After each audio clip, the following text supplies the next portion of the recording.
Excellency President Bola Ahmed Tinubu will hand over to His Excellency Malan Nasir Elrufai by 2027 May, and the journey has started. Thank you so much. When I tell people, that Nigeria political system is a big, it's very, there's a set. You know, there are different sets now terrorizing the nation.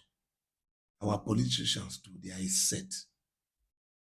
They belong to the same mindset and the same thinking and perspective. The truth is that in Nigeria, once someone goes up in these political places, immediately they start behaving like the person that left that they are castigating. Where am I going to with this? It's coming late, but I need to say it. Because this is truth, fact, and lies. I saw a video that was circulating where someone was saying that Tinubu will hand over power to Elrufai. I told people a very long time ago, you know these things now, we'll be saying it and then it will be looking as if, why are you saying it now? But this is time I will say it. Don't blame me for my own procrastination. I have my own issues that were going on with me. But I feel this is the best time to say it. I told people from my own thinking, from the way I could dig deep, because you know, things that I say, they are deep. They are not shallow. They are very, very deep. So if you don't understand, check yourself, because the deep collect onto the deep. From my own little finding, and I noticed that the 2023 election, why Elrufai was supporting Tinubu was not because of just party or he wanted a certain candidate there. No, it was because of himself. It was solely because of himself. Because if you remember in the coalition that they did to bring in Buhari, the top politicians that were basically in that coalition was Buhari, Asiwaju, Tinubu, Mr. President now, and Elrufai. Those were the top 3 persons that were in that coalition. And the first 2, by order of agreement, have become president. Buhari has done his 8 years. Tinubu is there. Watching him now, election is coming. Me, I don't like putting myself on a very wrong mindset. Because when you are not up to a thing, to take over a city, you must well band the strong man. When me, I know that you want to go, I don't join people to go and say, let's go and take over a city until you ban the strong man. I told them, I said, it was all because I feel from my own angle, from my own perspective, from my own view, that there was a threefold agreement between Buhari, Tinubu, and Elrufai. And this threefold agreement was, if Buhari is done, Tinubu will come next. After Tinubu, Elrufai will come next.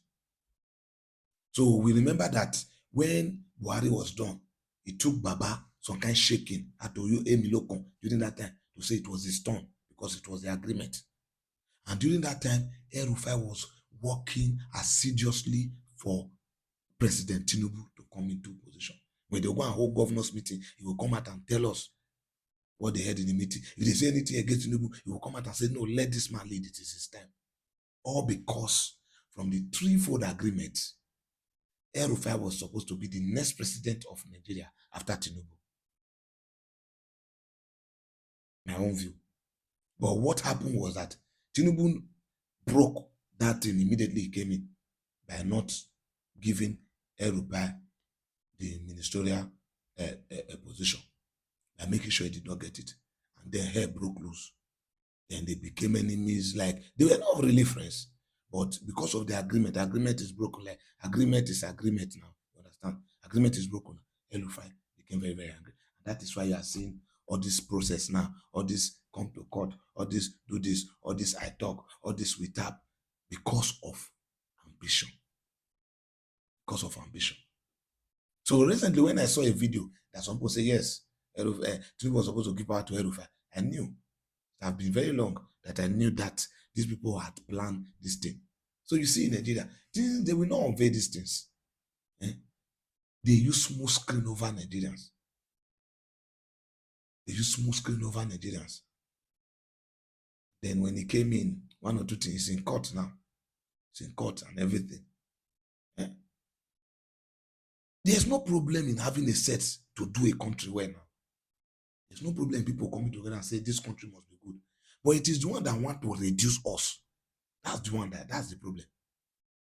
And that is the one who will not agree. So why am I saying all this? Let me tell you, President Tinubu, don't think all Nigerians will forget. The generation of Nigerians that are forgetting is wiping us much more. We will not forget. We will not forget. Even the Bible says the sin of the father will be visited on the fourth generation. We will not forget the kind of hunger, the kind of problem you pass us through. On a very normal scale, you are someone that I liked. Your human research factor was very, very nice. But being someone that have been complaining about this country not being led well for so many years, there are so many things, sir, that you would have done right. And that is why some of us are not happy with you. That is why I'm not saying some, that is why most Nigerians are not happy with you. Because we believe that if you have done the right thing, we would have been celebrating you. We would have been celebrating you. Look at, see, Nigerians, we are just suffering for nothing. We have everything. There are countries that have nothing in their soil. Countries like Singapore, not a single thing. Just 6 million people in Singapore. And they have over 40 billionaires in dollars. Whereas Nigeria, there's over 250 million people. We don't even have up to 10. We have population, we have everything. It's not fair. But we'll not give up. We'll keep fighting till we win. We'll fight till we win. We'll fight till Nigeria become better. So